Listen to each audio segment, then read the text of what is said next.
부처님과 또 부처님의 말씀과 아니면 그런 깨달은 승가에 대한 이런 관점을 믿기 때문에 오신 거라 이제 그 부분에 대해서 이렇게 말씀을 드릴게요. 그러니까 이제 뭐냐면 부처님을 올바로 잘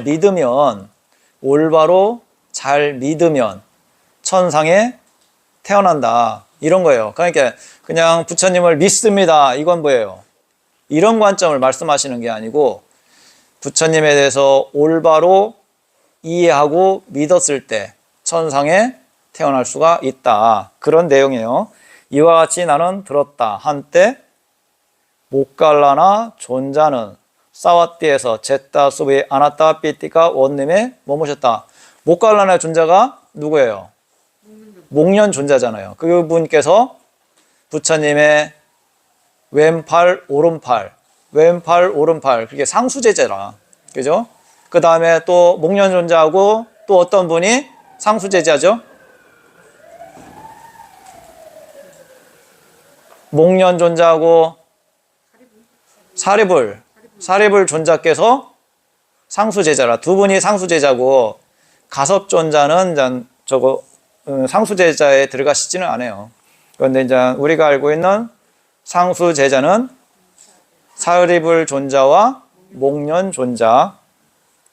존자란 말은 또 뭐냐면 존귀하신 분이라고 이제 존경하는 이런 의미에서 존자 이런 저기를 붙여요. 그때 마하 모칼라나 존자는 마치 힘센 사람이 구부렸던 팔을 펴고 폈던 팔을 구부리는 것처럼 젯다 숲에서 사라져 33천의 신들 앞에 나타났다. 그리고 이제 목련 존자가 신통제일이잖아요. 신통제일. 그죠? 신통이 워낙 뛰어나셨기 때문에 막바로 거기서 사라져 갖고 33천의 천상에 가셨다. 그러니까 우리가 알고 있는 뭐 타심통인이 어떤 신통인이 했을 때 이런 분의 신통하고는 차원이 틀려요. 그러고 이제 우리가 도가 쪽에서도 이제 신통 얘기를 하는데 거기서 이제 우리가 기본적으로 알고 있는 신통, 사람 마음을 안다든가 그거 아니면 또 특별하다면 축지법을 쓴다든가 이런 말 들어보셨죠? 그러나 그 정도 갖고는 부처님의 제자의 신통하고는 상대하기가 쉽지가 않아요. 왜? 특별하기 때문에. 그분들은 특별한 신통을 갖고 계세요. 우리가 알고 있는 그런 사소한 신통이 아니고 그것을 신통이라 하는 거지. 그러고서 이제 목련 존자께서는 신통 제일이시잖아요. 그러면 이것도 어떻게 보면 특별한 신통을 잘 부려서 보단 이렇게 이제 다른 경전을 보다 보니까 순간적인 신통, 그러니까 마음을 일으키면 막바로 들어가는 신통이 최고 빠르셨다. 한마디로 이런 관점이에요.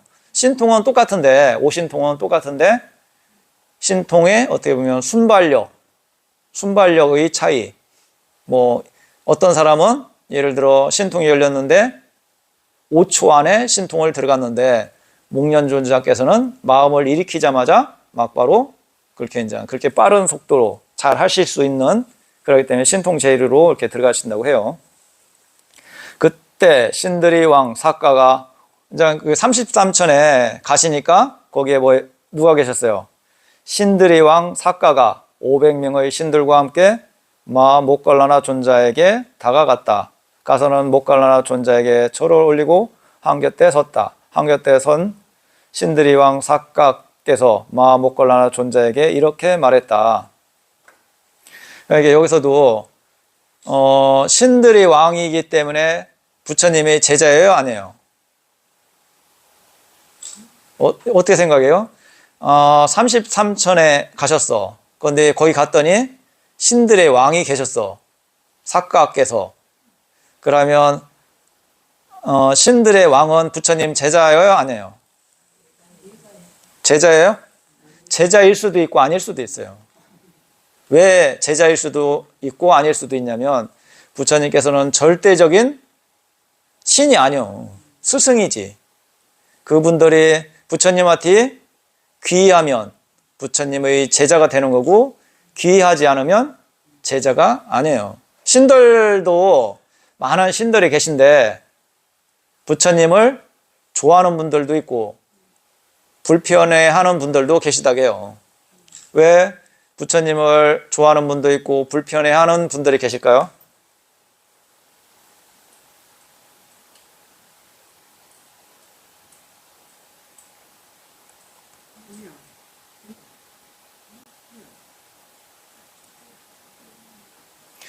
왜 그러냐면 우리가 이제 높은 신들은 마음이 청정하기 때문에 그분들은 어떤 청정한 그 특별한 관점을 좋아해요. 그러나 낮은 신들은 우리가 아수라들은가 이런 존재들은 뭐예요? 해하는 걸 좋아하잖아요. 그런 분들은 부처님의 가르침을 싫어해요. 왜? 나는 이런 걸 좋아하는데 이런 걸 못하게 하니까 싫어한다고 해요. 그렇기 때문에 일부는 부처님한테 귀의하는 신들도 있고 일부는 부처님한테 귀의하지 않는 신들도 계시다고 해요. 그런 관점에 그런데 이제 33천의 신이라든가 그런 분들은 부처님의 법을 듣고 어떤 분들은 수단가를 얻고 거기서 법문을 듣고 그렇게 도학가의 마음이 성취하고 이런 신들도 계세요. 범천도 부처님의 법을 듣고서 수단가를 얻어요. 범천도. 그렇게 우리가 이제 법을 올바로 이해했을 때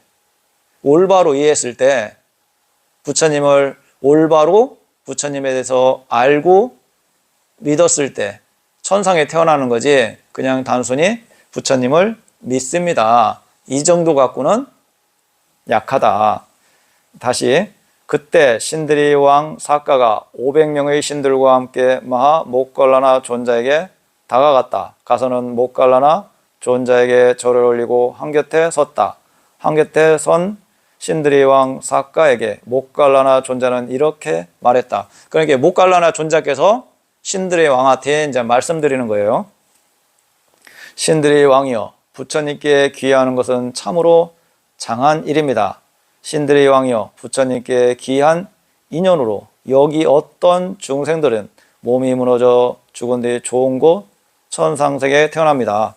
여기서도 봐봐요. 잘 보면 부처님한테 귀하니까 모든 존재들이 천상에 태어난다고 하는 게 아니고 어떤 존재들은, 이것도 중요한 부분이에요.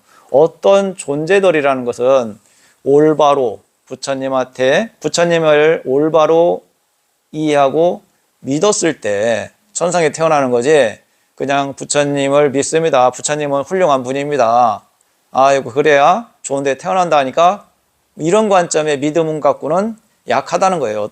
그리고 또 신들이 왕께서 신들을 딜고 목련전자한테 인사드리는데 500명뿐이 안 돼요. 그리고 여기서도 이제 뭐 몇백 명, 나중에는 이제 뭐 8만 명이라고 했을 때 우리 인간들만 해도 얼마나 많아요. 그런데 거기서 8만 명이면 아주 적죠. 그런데 인간들만 해도 적은데 다른 존재들이 얼마나 많아요. 그 중에서 뭐 많아야 몇십만 명, 뭐 이런 관점인데, 그러면 천상에 태어난다는 것은 그렇게 어떻게 보면 쉽지가 않다. 30점전의 신들의 무리가 그렇게 많지가 않다. 우리가 생각하는 존재같이 뭐 수십억 이렇게 말씀은 안 하시거든. 그러면 수십억 그 이상의 존재들 중에서 일부만 33천에 태어날 수가 있다. 그래 이제 올바로 믿었을 때, 부처님을 올바로 이해하고 믿었을 때 우리가 천상에 태어나는 거지 단순히 믿습니다, 이건 좀 약하다. 그렇기 때문에 부처님을 올바로 이해를 하셔야 돼요. 신들이 왕이여, 법에 귀의하는 것은 참으로 장한 일입니다. 신들이 왕이여, 법에 귀한 인연으로 여기 어떤 중생들은 몸이 무너져 죽은 뒤 좋은 곳 천상세계에 태어납니다. 여기서도 마찬가지잖아요. 부처님 말씀이라고 했을 때 다 경전을 보고 다 말씀이 맞아가 아니고 경전에 대해서 올바로 이해하고 믿었을 때, 올바로 믿었을 때 천상에 태어난다. 그냥 우리 부처님 말씀이래, 부처님이 설하신 경전이래, 나는 그냥 믿어, 이 정도만 갖고는 약하다. 올바로 그것을 보고 올바른 가르침에 대해서 이해도 생기고 그 진리에 대해서 이해를 올바로 했을 때 그런 믿음으로 부처님 말씀이라든가 법을 이렇게 믿고 따랐을 때가 천상에 태어날 수 있다는 거지, 그냥 믿습니다, 부처님이 알아서 다 해주실 겁니다, 이런 관점은 약하다는 거예요. 그죠? 그러면 부처님을 믿고 법을 믿고 그 다음에 뭐예요? 승가겠죠? 신들이 왕이여 승가에 귀하는 것은 참으로 장한 일입니다. 신들이 왕이여 승가에 귀한 인연으로 여기 어떤 중생들은 몸이 무너져 죽은 뒤 좋은 곳 천상세계에 태어납니다. 여기서도 이제 승가도 부처님께서 경전을 보면 부처님께서 지금 승가는 뭐라고 하실 것 같아요? 후대 세월이 지나서 승가를 부처님께서 뭐라고 표현하실까요? 이런 부분도 우리가 스님들이 이제는 어떻게 보면 그런 삶을 올바로 못 살았기 때문에 부처님께서 후대 시대의 승가를 뭐라고 표현하시냐면 무리라고 해요. 그냥 무리, 승가라고 표현을 하셔요. 승가라는 것은 부처님이 말씀하시는 승가는 청정한 승가, 거기에 또 아라한과 아나함과 아나한, 수다한과 이런 분들이 나오시는 승가를 부처님께서는 승가라고 하셨지, 지금같이 이런 관점의 승가는 부처님이 올바른 승가라고 표현하시지 않고 그냥 무리, 집단 뭐 이런 식으로 표현하세요. 그러니까 이제 지금은 그런 승가하고는 좀 거리가 있기 때문에, 그러니까 여기서 이제 승가를 믿는 것은 부처님 당시에 그런 청정한 승가를 의미해요. 수다한과 사다한과 아나함과 아라한과, 그리고 청시다 청신녀들이 부처님 말씀대로 5계를 지키고 그런 포사를 잘 행하고 이런 관점을 말씀하시는 거지, 그냥 지금같이 이런 관점하고는 좀 차이가 있다. 이것도 올바로 믿었을 때는 천상에 태어날 수가 있다. 그죠? 그러면 우리가 그런 관점이라고 했을 때 불교에 대해서 조금 더 공부하고, 부처님께서는 이런 위대한 분이시구나, 이런 관점으로 이해하고, 또 부처님 말씀에 대해서 그거 아니면 법의 이치에 대해서 올바로 이해했을 때 신심이 일어나요? 안 일어나요? 일어나겠죠. 그죠? 그런 관점으로 믿고 행했을 때 계율을 지키고 싶은 마음이 일어나요? 안 일어나요? 일어나겠죠. 그런 관점을 말씀하시는 거지, 그냥 단순히 우리가 나쁜 짓 하면서 믿습니다, 이것은 약하다. 그런데 이제 다른 종교에서는 뭐예요? 나쁜 짓 하고 믿습니다 하면 다 해결되잖아요. 그러나 부처님께서는 그렇게 갖고 되는 게 아니고 믿고 거기에 대해서 나름대로 실천을 했을 때 그 결과적으로 천상에도 태어나는 거지 그냥 되는 게 아니다. 그리고 이제 부처님을 어떻게 믿어야 하면, 우리가 그런 천수경을 했지만 천수경이 뭐예요? 열의 시포에 대해서 나오잖아요. 그 관점을 올바로 이해하고 그런 관점의 스승 부처님이라고 알았을 때 올바로 부처님에 대해서 이해를 하고 믿는 거지, 그냥 단순히 그런 관점이 아니고, 열의 시포에 대해서도 잘 생각해보고 그거에 대해서 이제 사유도 해보고 그런 이치에 대해서도 잘 생각을 해봐야 되는 거지, 그냥 관점은 차이가 있다. 뭐 궁금한 거 한번 물어보세요. 이 법을 듣는다는 것은 쉬운 게 아니에요. 그리고 이것은 우리가 이제 다른 종교는, 부처님 다른 종교는 뭐예요? 그냥 추론을 하는 거예요. 추론. 우리가 이런 관점으로 믿고 죽으면 저 높은 하늘이 있어갖고 거기에 절대적인 분이 있어갖고 우리를 어떻게 해줄 거야. 그게 이제 어떻게 보면 믿음의 관점이지 그게 알고서 그렇게 하는 게 아니에요. 부처님께서 말씀하시는 것은 추론해갖고 말씀하지 않아요. 부처님께서는 알고 보시고 그 결과에 대해서 알고 보시고 그것을 말씀해 주는 거지 그냥 네가 그렇게 하면 천상에 태어날 거야. 뭐 이렇게 하면 어떻게 될 거야. 깨달을 거야. 이런 관점을 말씀하는 게 아니고 분명히 부처님께서는 알고 보시고서 그거에 대해서 말씀을 해주는 거지 우리 스님들이 하는 것은 뭐예요? 추론을 하잖아요. 부처님 말씀에 대해서 듣고 또 그거에 대해서 나름대로 생각해 보니까 이럴 거야. 그러기 때문에 이렇게 될 거야. 추론하는 거지 알고 보는 건 아니에요. 부처님께서만 알고 보시고서 그러고 이제 우리가 저번에 법문했을 때 뭐예요? 많은 여인들이 천상에 태어납니다. 어떤 법을 실천했기 때문에 왜 그 여인들이 천상에 태어납니까 했을 때 그분도 아라한이신데 부처님한테 그걸 여쭤보잖아요. 그러나 부처님께서는 그것을 올바로 알고 보시기 때문에 이런 관점을 실천해 갖고 그 결과로 많은 여인들이 천상에 태어난다. 추론이 아니고 부처님께서는 알고 보시고 이렇게 말씀해요. 그리고 부처님한테 열심히 빌어서 천상에 태어나는 게 아니고 이런 관점을 실천했기 때문에 그 결과적으로 천상에 태어난다. 그게 뭐예요? 진리라는 거예요. 그게 이제 법이고. 그게 진리고 법인 거지. 부처님을 믿습니다. 그러니까 부처님께서 아유, 나를 믿으니까, 나를 많이 찾았으니까 천상에 보내주고, 나를 안 찾았으니까 지옥에 보내주고, 이런 분이 아니다. 그렇다면 부처님이 대자대비하신 분이 아니잖아요. 그죠? 대자대비라는 것은 잘하든 못하든 좋은 관점으로 끌어가고 좋은 관점에 태어나게끔 해주고 이게 대자대비인 거지. 궁금한 거 한번 물어보세요.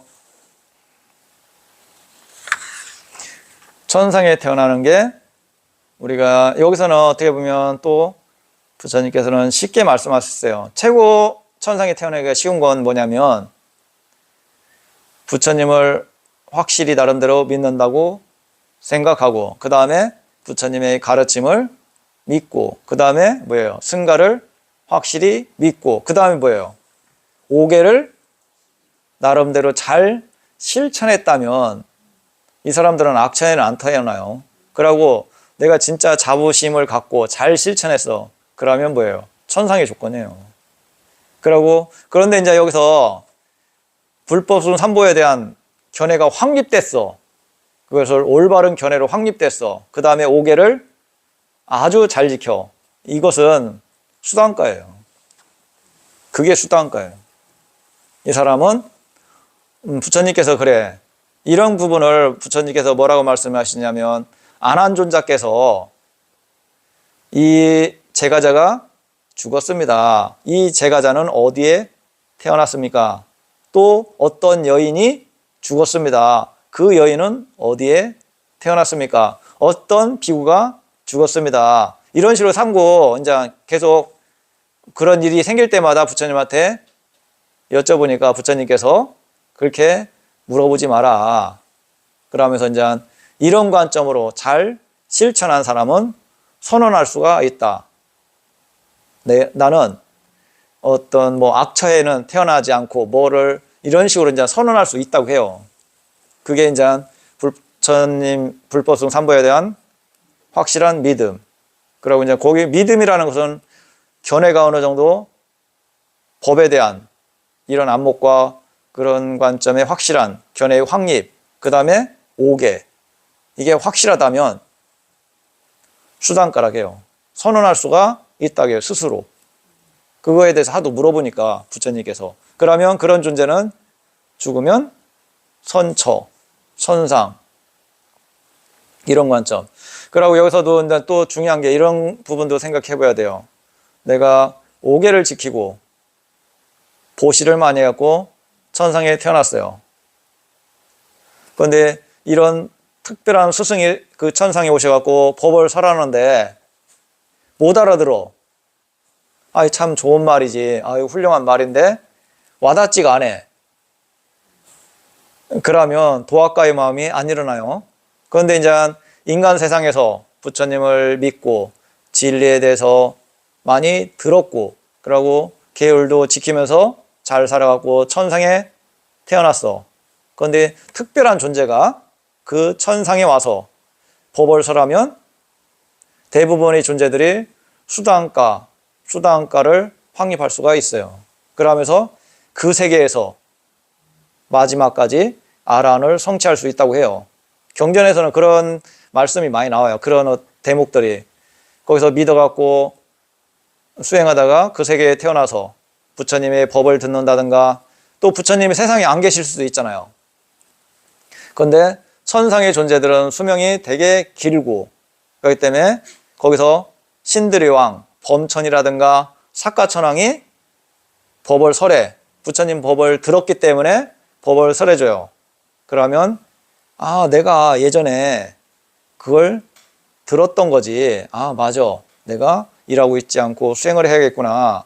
그래갖고 이제 진리에 대한 관점을 사유하면서 수단가라든가 이런 관점을 성취하면서 아란을 성취한다고 해요. 많은 존재들이 대부분. 이제 그런데 만약에 사가천왕이라든가 범천이 법을 설해주지 않으면 어떻게 돼요? 들을 수가 없으니까 다른 동료 신이, 오랜 수명을 살면서 그런 신이 그런 법을 들은 게 있어. 그러면 그 동료 신이 법을 얘기할 때, 아, 맞아. 내가 이걸 예전에 실천했던 거지. 내가 들었던 거지. 그러면서 거기서 수행을 해갖고 성취하는 경우가 있고. 그런데 스스로는 만만치가 않다. 법을 들었지 않았으면. 그런데 이제 어떤 존재는 가능하냐. 내가 인간 세상에서 법도 들었고, 그 다음에 또 뭐냐면 법도 들었어요. 그 다음에 내가 또 그런 관점에 실천도 해봤고, 실천을 해봐야 그 이치를 알기 때문에 스스로가 천상에서도 할 수 있는 거지, 그 이치를 모르는데 스스로 할 수 있어요? 못해요. 그 공덕만 갖고는. 그렇기 때문에 인간 세상일 때 법도 법문도 잘 듣고 부처님에 대해서 올바로 이해하고 또 이해했으면 그거에 대해서 나름대로 실천도 하고 지혜가 성장해야 천상에 딱 태어났더니 뭐예요? 아, 내가 좀 그런 지혜가 약한 사람은 어떻게 돼요? 천상의 행복이 너무 좋으니까 그것을 즐기다가 날 새요. 그죠? 왜? 그런 고통이라든가 그런 부분에 대해서 와닿지가 않기 때문에. 그런데 이제 내가 인간 세상에서 수행을 했고, 올바른 수행을 했고, 그러다가 천상에 태어났어. 그러면 그 존재가 지혜가 있기 때문에 이것 또한 천상도 영원하지 않고 고통이 따른다는 것을 알고 거기서 또 수행을 해서 마무리할 수 있는 거지. 그렇기 때문에 인간 몸을 받았을 때 나름대로들 열심히들 정진하세요.